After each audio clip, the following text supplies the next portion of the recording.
This week on SMB Spotlight, I'm joined by Lois Afriyie, the founder of Trifle Ventures, the company that is changing the way content creators create with equipment that is reliable, affordable, and accessible. From filming to streaming, she is changing the game. Lois, welcome to the SMB Spotlight show.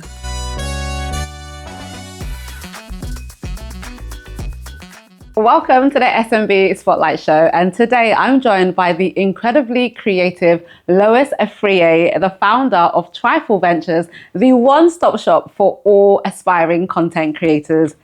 Welcome, Lois. Hi. Hey. So firstly, thanks for being here.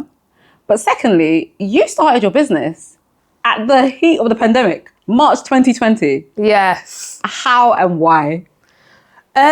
So I think number one, I was very bored. Like, do you know what I mean? Like, Yes. You couldn't really go out. You couldn't, like, no one could socialise. We're supposed to go out. Exactly, supposed to go out. I was a good law-abiding citizen, Me too, so I girl, made me sure too. that I was at home. And actually, me and my friend decided to do like a side hustle. Yeah. So we started off just selling one product on Amazon. Yeah. And it was actually really good. It was actually like really, really good. Like we got so many orders. I think we even had someone from Pretty Little Thing, like buy lots of our little tripod things. Like It was really good. It was an octopus tripod, right? Yeah, it was an octopus tripod. And then when the pandemic was over, I kind of just wanted to enjoy real life again. Yeah. So I thought, you know what, I'll give it a little break. Yeah. I'll come back to it. And then fast forward to 2025 is when I came back to it. Yeah. So it was a very spontaneous thing, but I do like creating. And I was thinking like, what can I do that I will enjoy, that will have longevity? And it was definitely within this space. Yeah. And because I work in such a academic field, I work in IT, that was my 9 to 5. Okay, it's nice to have a little bit of creative outlet. Exactly, something to offset, you know, the coding and all that sort of stuff. So I saw it as like my escape haven from all that stuff. So that's pretty much the backstory to why we started. What made you decide on your first? Because, you know, there's a lot of us that want to try something and start something, and having an idea is amazing, but executing is another story. So how did you go from, I want a side hustle to, that's the product I'm going to launch with? Do you know what? I'm like a very spontaneous person. Yeah. Like I know people do lots of research and like, you know, I don't know, like test the field and stuff. Yeah. I just... I'll go with your gut. Well, I went with my gut and I just thought, because I needed it. And I was like, well, if I need it, I'm sure my mates will need it. I'm sure other people will need it. So then I just stuck to that product and it was really good. Yeah. I think now, obviously, there's a lot more competition because like content creation, social media, it's everything now. But I think the products are still really good. That's why we branched out into like different things. But I was quite lucky in that sense that it was something that people wanted. And I think coupled with having a good price point and like a good quality product, I think that was why it was quite successful. So in terms of, you know, finding a product and then knowing where to price point it, how did you, because, you know, I might want to be like, hey, I want to do something. I want to sell razors, but to find one and then to understand what price point to sell it at so I can still get a return. How did you know all of that? So that I did research. Yeah. I did research on that. So I use Shopify as my website platform. They've got some really incredible like other bits like a academic bit, if you like. Okay, like resources. Yeah. All the different resources. So I studied that extensively. Based on what you want to achieve and what profit margin you want, there's different methods you could use. So I just picked one, used that, and it's been pretty good so far. I'm looking at you like, girl, teach me. I'm not a professional yet, but I can. No. You are a professional. Oh, thank you. This is your business. You are a professional. Thank you. But actually, that leads me to another question. A lot of us, we start things and we may not have support from our friends and family, or it might be, how's that little hobby going, right? How do you kind of deal with that and accept the greatness for what it is? That's a tricky one because I think that, and that's why initially I started off with my friend, but then he branched off. And that kind of made me like pause things as well, because you need that support system. But I think just if you want something really badly, you just have that drive and you just figure it out. I think, and also as I've matured a lot, like I've grown up, I don't really rely on other people, my friends and other people for like things. You know what I mean? Obviously, like, I have lovely friends. Of course. But it's like, it's not like I need that. I need a cheerleader to cheer me on. And there's so much of a bigger market out there beyond our friends and family. Exactly. So I think that, and with social media as well, actually, you can create a community. So like I follow lots of small businesses and like we'll chat and message and stuff like that. So I think that's kind of filled in the gap for when you don't have, you know, supporters. And I don't want to say I don't have supporters. I think everyone's got their own life. Everyone's doing other things. So to have a dedicated someone or people like is kind of tricky. But I think that in all walks of life, not just in the business, I think you kind of just got to put yourself first and just and go where you're loved, where you're celebrated as well. Like I think a lot of the times we can get in our heads and we're so dependent on, okay, but my friend doesn't think it's cool, or do you know what, there's someone there that will think it's cool. Go to those people. Exactly. You know? But how are you juggling this and working? That's why I'm with like affordable socials. Yes! Because I don't have the time. And I think that, you know, in business, right, this is something that's really important. You can't hoard all the jobs. Yes, delegate. Yeah, you've got to delegate. And obviously I know like everyone has different financial stuff going on. Like, so obviously when you're starting out, maybe you can't necessarily do that. But I think when you do have an opportunity to do that, I think you should, because like if you get overwhelmed with like doing a business, working, so you've got a family, like you're just not going to get things done. You're just going to prioritize the more urgent things, which is probably not your business. So I do like to like delegate stuff and I think that's what they're there for. Everyone's, you know, making money and stuff. So it's like a whole like ecosystem. You know, support, provide, payment, it just all works. Exactly. But how do you decide which products to sell? How do you decide? So the main focus for Trifle Ventures is for products that like you can just easily carry around with you and quality goods, but also really cost effective. So like our target audience is probably like, and I kind of feel like someone like myself, like who loves making content, who wants to grow a platform, who necessarily wouldn't even know what to do with like a big, massive tripod and like all that. Do you know what I mean? So just make it very simple, very durable, that you can carry around with you. So that was really what I had in mind. So everything's quite mini and compact, because obviously like in your bag, you don't want to be like, do you know what I mean? Yeah, like, we don't carry big bags as it is. Exactly. So yeah, that was the main drive to, you know, put these products on the market. Yeah, I think I was really impressed with this because my husband bought me a gimbal and it has its own app that I have to go into and it drains on my battery. But this, you don't have to have anything separate. And it just works with like, I was like, oh, okay, this is like, it's a whole thing. I honestly thought, okay, what app am I gonna have to download? So that's honestly, that's so like, that's a bit of me over there. What would you say your favorites are actually? I'll definitely say the light. Yes. I think it's so good because like I'm not good at charging things, but that can last months. Like what? Yeah, like I have that in my bag to work, wherever, like I rarely charge it and it's still going. So that's definitely one of my favorites. Okay, yep. Yeah. Mm-hmm. And then I would say the AI tripod as well, because so come sick. on, like so sick. There's no, I rarely see a tripod that you can like, that moves with you without having to do anything. Yeah. Honestly, when I tell you, I was saying to people, I was like, Phoebe, how are you making that work? She's like, oh, you just got to do this. And I said, yeah, definitely.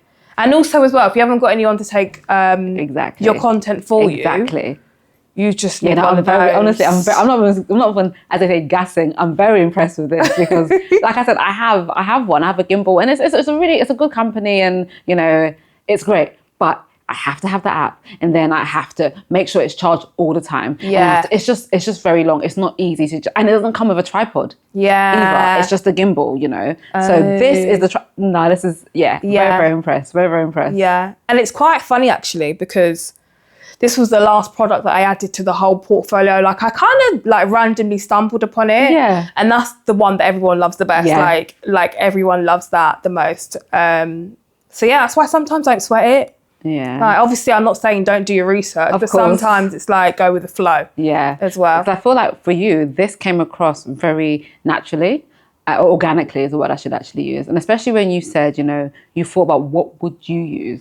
And I think when you kind of start from that place, it's very organic because you're fulfilling a true need. It's not just, I'm trying to find something that I can sell to people. It's like, actually, what would I buy? Yeah. You've kind of put yourself in the place of the consumer, which I think that's something people learn at business school, you know? Like, what can I say? You are natural. So in terms of, you know, growing any business, there is a level of awareness that is needed, you know, from social media to marketing. And obviously, I know you said you paused for a bit and then you came back. Was it 2024 or 2025 you came back? I would say 2025 properly. I think 2024 I did the website, all that sort of stuff. And I was out in Dubai as well. So I feel like 2025 is properly when you focused, locked in. Yeah. What was it like in terms of growing that kind of social media presence and the online and marketing and stuff? How difficult is that for a business? Do you know what? I'm going to be brutally honest. Yes, what we want. And it's something that I struggle with. Yeah. Like my own platforms, don't care. Like, you know, I post anything, it's good. Do you know what I mean? But I feel like when it's a business, because you want you want the brand to speak for itself. You want people to like keep coming back, be, you know, impressed by it. Yeah. You do need a second pair of eyes. Yeah. And when I had like my discovery talk thing with Affordable Social with Phoebe, like I was like, this is brilliant, this is great. And she said something that made me laugh. She was like, oh, it's very old a little bit, but like not like that, but just because like there's trends and stuff that if you don't really like immerse yourself with these stuff every day, you're not going to know. And I feel that, you know, it's just got to like, you know, I don't really necessarily go for brands which I feel like they don't have a good social media presence. Like I just think, oh, it's a scam or something. Do you know what I mean? So it's like, I don't want people to think about exactly. So that's why I try and like take it to another level, like distinguish it from just me doing that. So I think it's really important. I also find it very interesting to find out how companies get their names. Where did the name come from? Do you know what? Yeah. Everyone asked me this, but I think again, because so the person I started the business with, we were just like throwing names about. Yeah. And it just stuck. And then because obviously once the person left, I was like, because before, like we were going to do like a whole trifle thing, like a trifle dessert, like make it playful, and then whatever. And we already registered with Companies House, so I was like, I just can't be bothered changing it. So I just kept it. But everyone's like, it's so random. But also I think the person I started the business with, they're very important to me. So when I think about the story, I think about that time as well. So I'm like, okay, like it serves a purpose. All right, it's time for the Marketing Minute, the segment where we spill the secrets behind the most iconic campaigns, creative strategies, and marketing moves shaping the world today. Let's dive in. So this has to be one of my favorites, Barbenheimer, when competition became collaboration. So cast your minds back to July 2023. This gave us one of the most unexpected marketing phenomena in recent memory. Barbenheimer, two blockbuster films, Barbie and Oppenheimer, were set to release on the same weekend. One, a neon pink comedy about a beloved doll. The other, a 3-hour biopic about the creation of the atomic bomb. Total opposites. But instead of fighting for audience attention, something surprising happened. The internet combined them into one event. Memes exploded. TikTokers made Barbenheimer Day schedules. That's when cinemas jumped on the bandwagon and offered double feature tickets. Fans dressed in pink for Barbie and black for Oppenheimer, sometimes on the same day. The results were historic. Barbie grossed over $1.4 billion, becoming Warner Bros.' highest grossing film ever. Oppenheimer grossed $950 million, a stunning success for a 3-hour drama. Together, they created the 4th biggest box office weekend of all time. The genius behind the phenomenon? Community-driven marketing. Audiences, not studios, made Barbenheimer viral. The clash of two extremes sparked endless conversation. Brands joined in. From clothing lines to memes, companies everywhere tapped into the trend. So, what can we learn? Lean into culture. Don't fight the narrative, embrace it. Audience first. Let fans drive the conversation and amplify your reach. Collaboration beats competition. Sometimes rivals can benefit together. And that's your Marketing Minute. One campaign, one lesson, endless inspiration. And now, back to the interview. In terms of growing the business, what would you like to do next? What's your next steps? What I would love to do is, so obviously we're on TikTok Shop, we've got the website. I would love to have a partnership with like an electronic store or something like that. And I think, but then I don't know, because I think that the market in the UK is more online. Like, do you know, like we used to have Argos and all that sort of stuff. Like, okay, maybe back then you could maybe like but there's work still with curries. them. Curries. Yeah. EO. There's AO. I think there's one called EO or AO. It's the like green and white logo. I've not heard of those. Yeah, they sell electronics. Is it EO or AO? AO.com. I think it's AO.com. If I'm wrong, just write in the comments what it actually is, folks. It'll be PJ.com and I'm probably wrong. Be like, who? So yeah, have some sort of partnership or like do pop-ups. Okay. And that sort of thing. But I think also just building a community. And I think that's probably the hardest thing to do. Like you don't want to be a one-hit wonder. You want to keep going. So I think that's like my main thing. Just to like make sure that I'm engaging, that like, you know, even the products are still relevant. So with other stuff come out, like make sure that I'm being able to provide it to my consumers. So I think just always being like on point on the trends. Yeah. And the trends are always changing as well. Exactly. Like, you have to really keep your eye on the ball, isn't it? Exactly, yeah. But that leads me to another question then. You know, the idea to do this, I know you said you were bored because of lockdown, but were you surrounded with people who have their own businesses or who are self-employed and things like that? Are there like inspirations around you, or are you just like the unicorn amongst your friends? Yeah, I would say I was, especially at that time, I would definitely say I was the unicorn amongst my friends. I think that maybe now people seem to be like going down this whole entrepreneurial route. I think that's an era now that we're in. But I think back then it probably wasn't that common or like the norm. I think people were just trying to survive Corona. Let's to be honest, coronavirus. Yeah, I don't think people were like, you know, were around me anyway. People were baking cakes. That's actually true. The banana bread thing as well, wasn't it? Like it was a craze. Or don't rush. Oh, yeah. Did you do it? Were you part No, of I it? didn't. So I've got a sister and two brothers, right? My brothers were not about doing that thing. I asked my sister, she was like, no. I ended up doing it with my cousin who lives in Nigeria. Oh, wow. Yeah. So it was a one-person loop. Oh, wow. So like 5 friends. No. It was me to her. That was it. I was part of the trend by force, but that was my COVID. But yeah, so, you know, back then people were, but now I feel like people, and especially finances as well, a lot of, you know, cozy living means that, you know, wages and salaries aren't completely enough anymore. So I think people are seeing the benefits in making some extra money and trying something for themselves, you know. 100%. Now, talking about content creators. Yeah. Who are some of the content creators that you like? So I love, well, I'm going to talk about like content creators in regards to like business, like you have brands and stuff. I love Hailey Bieber. Yeah. She gorgeous, by the way. Didn't she just sell her company for like 1.3 billion? Yeah, she did. And I think that the way like her social media is so uniform and just so on brand, I really like that. And then I also like Made by Mitchell. He's really good. He does like makeup. Okay, yeah. He's like really fun and vibrant. Okay, here's another question though. Would you ever be like approach Made by Mitchell and be like, hey, I'd love to send you the AI tripod? Yeah, 100%.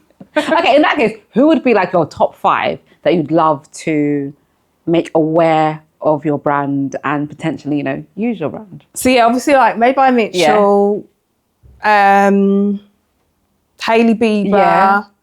There's this girl, right? She's really random. She's called Kathleen Rooney. Okay. On TikTok. Yeah. Like she got famous because like she was a gypsy bride or something, like when she was like 16, and then she like blew up. But her life is very interesting and she does a lot of content stuff. Okay.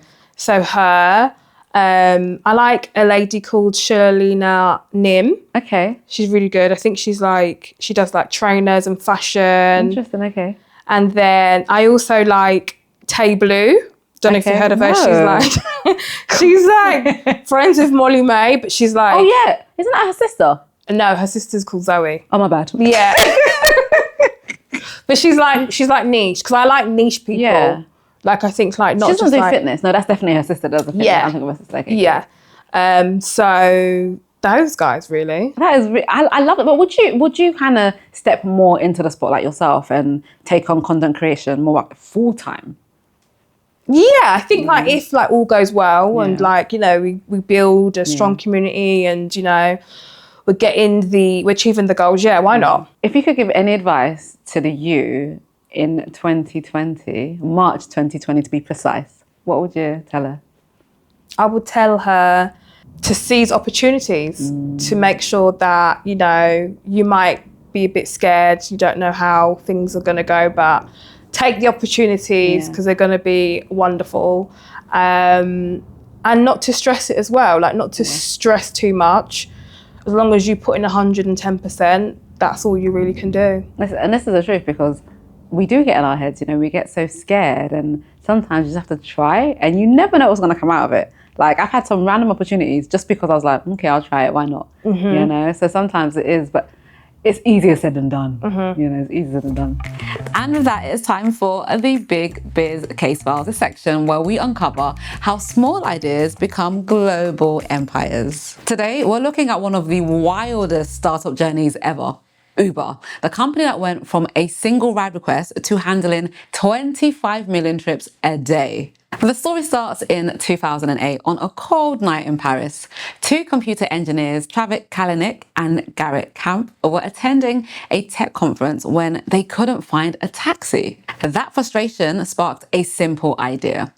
What if you could book a car with one tap on your phone? A year later, in 2009, they launched Uber Cab in San Francisco.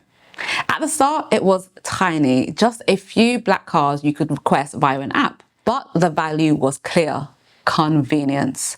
One tap, one price, one ride. By July 2010, they got their first ride request, and almost immediately the city's transit authority told them to shut down, threatening fines and even jail time. Now, most startups would have quit. Uber doubled down. They renamed the company Uber, raised 1.25 million in seed funding, and started pitching a bigger vision: personal transportation for everyone, everywhere. In just 5 years, Uber went from 1 city to 250 cities worldwide. The early growth strategy was bold and controversial. In 2011, Uber launched in New York and Paris, taking on 2 of the toughest taxi markets in the world. In 2012, they introduced UberX, a lower cost option using everyday drivers. It quickly became Uber's most popular service. By 2013, Uber was operating in 40 countries, valued at 3.5 billion. Those numbers are crazy. By 2014, they raised 1.2 billion from investors including Jeff Bezos, Goldman Sachs, Google Ventures, and BlackRock. But Uber speed came at a cost. They faced taxi strikes, with drivers burning tyres and blocking roads in Paris, lawsuits and bans in cities from Delhi to Amsterdam, scandals including data breaches, sexual harassment claims, and employee protests. Despite the chaos, Uber kept growing. By 2018, the company had facilitated 10 billion trips globally. In 2019, Uber went public with an 82 billion valuation, but its IPO turned into one of the biggest flops in Wall Street history, losing 7.6% on the first day and wiping billions off its value. Then came more losses, nearly $30 billion burnt trying to dominate global markets. For a moment, it looked like Uber's rapid rise was over. Enter Dara Khosrowshahi, who replaced Kalanick as CEO after a wave of scandals. His strategy? Refocus and simplify. Uber exited unprofitable markets like China and Southeast Asia, doubled down on Uber Eats, which exploded during the pandemic. I have not forgotten, neither has my bank account. Expanded into grocery delivery and advertising. In 2023, Uber posted its first annual profit, a staggering $1.89 billion. By early 2025, Uber's market cap hit $166 billion, nearly double its IPO closing price, and it launched a $7 billion share buyback program. Lessons for small businesses. Uber's journey is wild, messy, and full of lessons for small businesses. Solve a real problem. Uber was born from one night's frustration. Start with a pain point people actually feel. Start small, scale smart. Uber launched with just a few black cars before expanding into new markets. Be bold, be fast. They entered hostile markets, broke norms, and grew before regulators could catch up. Pivot when needed. Uber Eats started as a side project. Today, it's a $1 billion revenue stream. Survive the storms. From bans to lawsuits, Uber succeeded by adapting under pressure. Uber's story proves that small beginnings can lead to massive disruption if you're willing to take risks, listen to your users, and evolve fast. That's today's Big Biz case file. Let's get back to the show. Okay, third to last question. If you could make anything in this world affordable, because we are affordable socials, what would it be? It could be anything. It could be business related. It could be something that you just love doing. What if one thing would you make affordable? Airplane tickets. Yes, please put me on a plane tomorrow. I'd make them a lot more affordable. Listen, I honestly think the world would be a better place if people could go on holiday more often. Yeah. I'm talking maybe once a week. Why not? Furthermore, give me wings. Yeah, they just like, let me not need anyone else. No, definitely. Like, where would you go to right now if I could give you like a cheap flight? Probably Hawaii. Yeah, that's on my list. Yeah. Aloha. Yeah. Somewhere like that. Like French Polynesia, somewhere like far away. Yes, Moana. Yeah. I was totally hoping that you'd get that because if you looked at me like, who? I would have been like, anyways, let's edit that out. But my second to last question, obviously we are celebrating small businesses. Is there another small or medium business that you'd like to spotlight or shout out? I can't remember the name, but they make jeans for tall girls. Oh, thing is, I'm saying it all like I'm a tall girl. I'm a tall girl, so that's why I was like drawn to it. It's really good. I forgot the name. I think it's like... I think I've seen it on TikTok. And the jeans have gone viral recently because they fit quite well. Yeah. I think I know what you're talking about. We'll find them. We'll throw it up. Yeah. My very, very, very, very final question is, how can people find you, support you, help you grow and just see your whole journey? So you can follow me on Instagram, well, not me, the business, on Instagram, TikTok, Trifle Ventures, Facebook. Period. Join the ride. Period. Me in this, honestly, because when I first used it, I just thought it was a tripod. Yeah. Like, I literally just put my phone there. I was like, oh, it's got lights, cool. Then literally I was like, Phoebe, how are you doing that? So yeah, me and you, babes, we're gonna be talking. The link's in the bio on this. This is what I'm saying. Links to the bio. But honestly, Lois, thank you incredibly and good luck with everything. I look forward to seeing more of the content creation rise. Thank you. And more of the products as well. Thank you. Thank you so much. Thank you so much for tuning in. If you could please like, comment, share, and subscribe, it will mean the world to us and to the amazing businesses that we feature and that provide us with so much insight and knowledge into their world. Next week, I'm going to be joined by Jamie Evans from Surrey Hill Private Clients. So if you're interested in the world of finance, make sure you tune in.